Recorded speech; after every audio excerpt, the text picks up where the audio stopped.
Friends, welcome again to my channel tech Vidya. गेले काही दिवस आपण क्वेश्चन बँक सोल्युशन बघत आहोत क्लास 10ची. आज आपण सायन्स अँड टेक्नॉलॉजी 2 याचा पार्ट 4 बघणार आहोत. यामध्ये गिव्ह सायंटिफिक रिझन्स अभ्यास आपला झालेलाच आहे, फक्त आपल्याला रिव्हिजन करायची आहे. म्हणून समजून घेण्याच्या भानगडीत न पडता अभ्यास झाला असं अझूम करून आपण फक्त आता उत्तरं कशी लिहायची हे बघू. सुरुवात करू. Some of the characters of parents are seen in their offsprings. याचं उत्तर जे आहे ते समोर लिहिलेलं आहे, फक्त मी तुम्हाला जिथे गरज आहे तिथे समजून देणार. The parental genes are transmitted to their progeny through male and female gamete. This genes carry hereditary characters.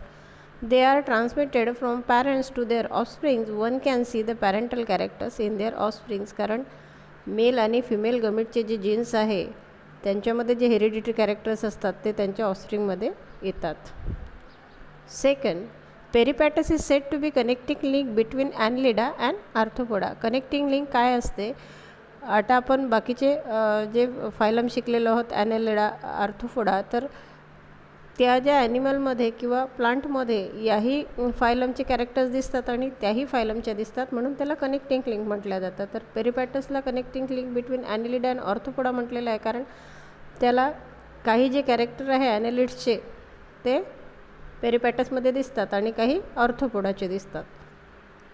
Then third, vertebrates have been originated from invertebrates. When the carbon dating method was use to estimate the age of fossils, it was found that the invertebrates were present on the earth much before the vertebrates. अर्थवर वर्टिब्रेट्सच्या आधीसुद्धा invertebrates present होते. Fossils of invertebrates are present in lower layers of earth crust.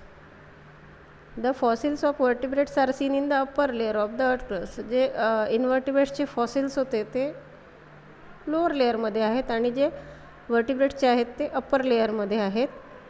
आणि यावरूनच असं आपण म्हणू शकतो किंवा हे असं आपल्याला दिसतं की vertebrates have been slowly originated from invertebrates. Then next question number 4. Duckbill platypus relationship with mammals. Duckbill platypus जो आहे हा रिलेशनशिप विथ मॅमल्स म्हणजेच मॅमल्ससोबत रिलेशनशिप दाखवतो.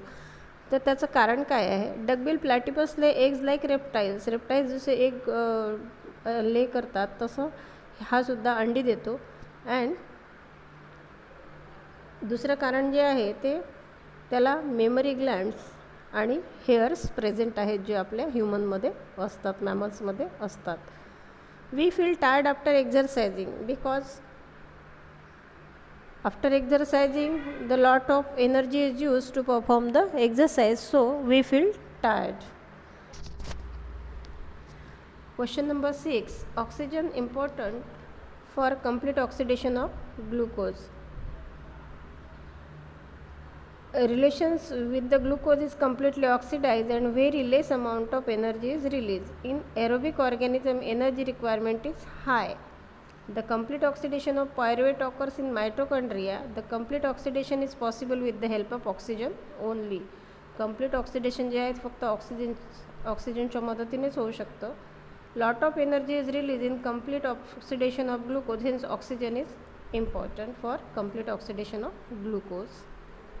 Question number 7. Fibers are one of the most important nutrients. Fibers are one of the most important nutrients because they help in digestion of foods, although they themselves are not digestible. ते जरी स्वतः digest होत नसले तरी ते digestion, फूडचं जे digestion आहे त्याच्यामध्ये मदत करतात. They help the digestion of undigested substances, which is also a reason why we are advised to have fiber rich food in case of constipation. म्हणजे ज्यांना कॉन्स्टिपेशनचा बद्धकोष्ठीचा त्रास आहे त्यांना फायबरस फूड घेण्याचा सल्ला दिला जातो, कारण ते डिजेशनसाठी मदत करतात. Hence fibres are naturally present in leafy vegetable, fruits and cereals. म्हणूनच फायबर जे आहे ते पालेभाज्या, फळे आणि धान्यामध्ये मोस्टली आढळतात. Question number 8. Cell division is one of the important properties of organism. Cell division ही ऑर्गॅनिझमची महत्त्वाची प्रॉपर्टी आहे because it means It is the means of asexual reproduction in unicellular organisms. The zygote, which is formed of single cell, transform into an adult composed of millions of cells formed by successive division. It is the basis of repair for old and worn out tissues. It also results regeneration of organisms. It forms the basis of evolution to various life forms. Then question number 9. Sometimes hire plants and animals to perform anaerobic respiration. कधी कधी higher plants आणि animal ॲनारोबिक respiration करतात. ॲनारोबिक म्हणजे ज्यामध्ये oxygen नाही.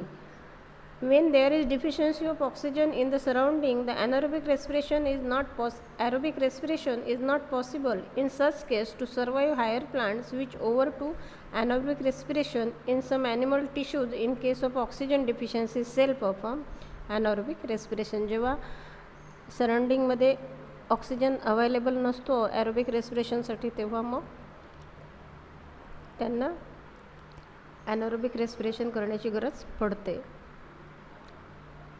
Krebs cycle is known as citric acid cycle. Question number 10. Krebs cycle ला citric acid cycle सुद्धा म्हणतात. Why? Krebs cycle is also known as citric acid cycle because the first product formed during the cycle is citric acid. Citric acid is formed by the condensation of acetyl group with oxaloacetic acid and water. जो first product आहे Krebs सायकलमध्ये तो citric acid असतो, म्हणून त्याला citric acid सायकलसुद्धा म्हणतात. Question number 11. Flower is the structural unit of sexual reproduction in plants. Flower produces male and female gamete for this work for reproduction. Was there is a shear wall of androecium and gynoecium. The double fertilization also takes place in the flower. Therefore, flower is called as structural unit of sexual reproduction in plants. Older women are more likely to give birth to the children with some abnormalities. ज्या म्हाताऱ्या बाया आहेत त्यांना जर pregnancy राहिली तर त्यांना जे मुलं होतात ते ॲबनॉर्मॅलिटी असते, काहीतरी नॉर्मल मुलं नसतात. तर का होतात? In older women, the menopausal age approaches. The site release from ovule during this phase are not normal. Their cell division is abnormal and the child becomes abnormal due to its such normal aside are fertilized. The baby is born with many genetic problems, for example Down syndrome and Turner syndrome. Fertilization in plants is called double fertilization. याचं उत्तर आपल्याला मोठं दिसत आहे, तर यामध्ये आपण फर्टिलायझेशनची process टाकलेली आहे. But you can write fertilization plants is called double fertilization because two nuclei participate in the fertilization process. Therefore, it is called double fertilization. Next question. There is a menopause when women are 45 to 50 years old. ज्यावेळेस स्त्रिया 45 आणि 50च्या एजमध्ये जातात त्यावेळेस menopause ही phase सुरुवात होते. Menopause म्हणजे stoppage of menstrual cycle. At the age of 40 to 45 the secretion of hormones controlling the female reproductive system are either stops or becomes irregular. This causes menopause. जे प्रोजेस्टेरॉन इस्ट्रोजेन जे hormones आहे यांचं जे secretion आहे ते एक तर stop होतं किंवा मग इरेग्युलर होतं, त्यामुळे मिनोपॉज 45 to 50 इयर्समध्ये स्त्रियांमध्ये आढळतो. Next question. The new individual produce from sexual reproduction always has recombine genes of both the parents. जो नवीन बेबी फॉर्म होतो त्यामध्ये पॅरेंट्सचे म्हणजेच आईचे आणि वडिलांचे दोघांची कॉम्बिनेशनचे जीन्स असतात. असं का होतं असं विचारलेलं आहे. Because fusion of male gamete of male parent and female gamete of female parent occurs in sexual reproduction. Sexual रिप्रोडक्शनमध्ये दोघांचंही फ्युजन होतं, मेल गमीट आणि female gamete. Due to this the new individual always has recombine genes of both the parents. Pollution is very broad concept. Pollution ही खूप broad concept आहे, कारण because various types of pollutions like that of air, water, sound, soil, thermal, light, एवढे जे pollution आहे ते आपल्या आजूबाजूला आढळतात, occur around us. Ultimate adverse effect of all this is the on the existence of all the living organisms. Hence pollution is a very broad concept. Next question. The role of human being in environmental balance is important. एन्व्हायरमेंटलचं balance ठेवण्यासाठी human बिईंगचा role महत्त्वाचा आहे, because they have the highest thinking capacity as compared to other living organisms. Next question. The various food chain in the ecosystem maintain the environmental balance. इकोसिस्टीममध्ये ज्या निरनिराळ्या food chain आहे त्यामुळे environmental balance राखलं जातं. Y? Because at the basic level there are plants that produce the energy, then it moves up to the higher level organisms like herbivorous. After that, when carnivorous eat the herbivorous, energy transfer from one to another. In this way the food chain in the ecosystem maintain the environmental balance. food chain आपण शिकलेलो आहोत. Herbivores, carnivorous, प्रत्येक जण जो आहे तो आधीच्या ॲनिमलशी related आहे, तो त्याच्यावर जगतो. त्यामुळे फूड चेनचा एन्व्हायरमेंटल बॅलन्स ठेवण्यासाठी खूप हेल्प होते फूड चेनची. Without existence of nature human existence is almost impossible, because human existence is impossible without existence of nature. In cities, basic responsibility of human being is to preserve the nature without disturbing its balance. Question number 20. The construction of turbine is different for different types of power. हा question तुमच्या question बँकमध्ये थोडा वेगळ्या पद्धतीने दिलेला आहे. The construction of turbine is different for different types of power plants because this depends on the type of energy source use for driving the turbine. टर्बाइनला फिरवण्यासाठी, ड्राईव्ह करण्यासाठी कुठल्या प्रकारची एनर्जी लागते, एनर्जी सोर्स अवेलेबल आहे, त्यावर टर्बाईनचे construction depend असतं. Like in thermal power plant steam turbine is use. Thermal power प्लांटमध्ये स्टीम टर्बाईन यूज केलं जातं. Wear as in hydro power plant water turbine is. Hydro means water, steam means vapour. So here different types of construction of turbine is used for different types of power plants. Question number 21. It is essential to control the fission reaction in nuclear power plants. Nuclear power प्लांटमधल्या reaction control करणं जरुरी असतं. कारण काय? Because nuclear fission reaction is a type of chain reaction. In nuclear, for their reactions are closely controlled. If these reactions are not managed properly, there can be more production of neutrons in an uncontrolled way. या जर control झाल्या नाही तर न्यूट्रॉन्सचं uncontrol वे म्हणजे control करता न येण्याच्या पद्धतीने प्रोडक्शन होईल न्यूट्रॉन्सचं. Each neutron for other causes fission of uranium atoms such and more energy and control reactions can cause hazardous accidents. आणि त्याच्यामुळे घातक ॲक्सिडेंट्स होण्याची संभावना असते, म्हणून त्याला कंट्रोल करणं महत्त्वाचं आहे. It is possible to produce energy from MW and MW using solar photovoltaic cells. Because solar photovoltaic cells can arrange according to the requirement of electric power. If power requirement within MW used for a few number of photovoltaic cell will be able to achieve this much power, but if requirement of power is in MW, then large number of cells are grouped together to form solar panel. Then to get required electric power, thus it is possible to produce energy from MW to MW using solar photovoltaic cells. Next question. Hydroelectric energy, solar energy and wind energy are called renewable sources. याला renewable sources का म्हटलं जातं, energies का म्हटलं जातं?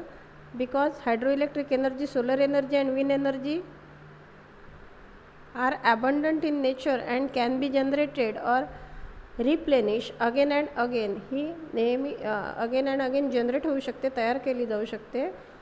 These will never extinct even with their excessive use. आणि ही कधीही नष्ट न होणारी संपत्ती आहे, म्हणून याला रिन्युएबल सोर्स एनर्जी जसं म्हटलेलं आहे. 24 question. Saving energy is the need of an hour. आजच्या काळाची गरज आहे saving energy. Why? Because demand of power is continuously increasing due to increasing population, technical advancement and various application. एनर्जीची demand आहे ते दिवसेंदिवस वाढत आहे, कारण पॉप्युलेशनही वाढत आहे आणि टेक्निकल ॲडव्हान्समेंट आणि व्हेरियस ॲप्लिकेशन्समुळे. Stocks of conventional energy resources are limited and non renewable, so also cause pollution. They also cause pollution. Non-conventional and renewable resources are abundant, but technology to harness these resources is not yet fully developed or limited. The cost of energy production in at present is high. Energy production साठी जो खर्च येतो तो आजकाल जास्त आहे. Only way to make energy available is everybody is the saving of energy. प्रत्येकाला energy जर अवेलेबल करायची असेल तर प्रत्येकाने एनर्जी सेव्ह करायलाच पाहिजे. Hence it is popularly said that energy saved is energy generated. म्हणूनच म्हटलं जातं जेवढी तुम्ही एनर्जी सेव्ह कराल तेवढी आपली एनर्जी वाचेल आणि तेवढीच तयार होईल. Earthworm is called as a friend of farmer. हे आपण लहानपणापासून शिकत आलेलो आहोत की अर्थवॉर्म जो आहे फार्मरचा फ्रेंड आहे. For what reason? Body of earthworm is cylindrical. It has prostomium at anterior end which helps in burrowing. म्हणजे तो असा आतमध्ये जाण्यासाठी, बरोईंग म्हणजे आतमध्ये गाडून घेणे, तर त्याच्यासाठी तो मदत करतो, कारण त्याचे जो शेप आहे तो सिलेंड्रिकल टाईप शेप आहे. अर्थवॉर्म सगळ्यांनी पाहिलेला आहे. Earthworm is not pathogenic. तो पॅथोजेनिक नाही, डिसीज प्रोड्युसिंग नाही. Burrowing habit of earthworm makes soil well aerated. आणि तो आतमध्ये स्वतःला गाडून घेतो, तो असा जमीन खोदतो, त्यामुळे सॉईल जी आहे ती एरेटेड होते, म्हणजे त्यामध्ये एअर खेळती राहते.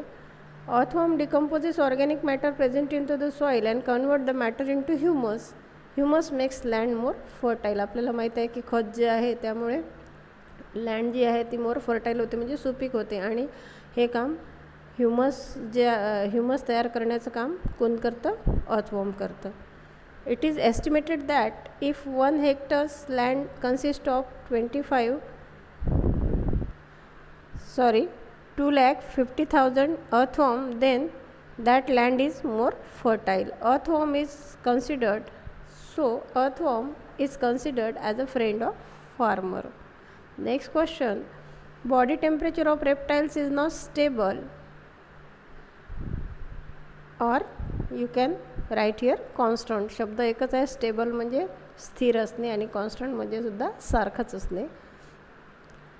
Because reptiles are cold-blooded animals, it means they have no internal mechanism to maintain body temperature. ते cold-blooded animal असल्यामुळे त्यांच्या बॉडीमध्ये असं मेकॅनिझम नाही जे बॉडी टेम्परेचर मेंटेन करू शकतं. To become active reptiles it is in warm surrounding for some time doing so the body temperature increases. म्हणजेच त्याचं कॉन्स्टंट राहत नाही, ते कमी जास्त होत राहतं. Question number 27. Our body irritates if it's comes in contact with jellyfish. आपली बॉडी जर जेलीफिशच्या कॉन्टॅक्टमध्ये आली तर आपल्याला इरिटेशन होतं, टोचल्यासारखं होतं. का होतं?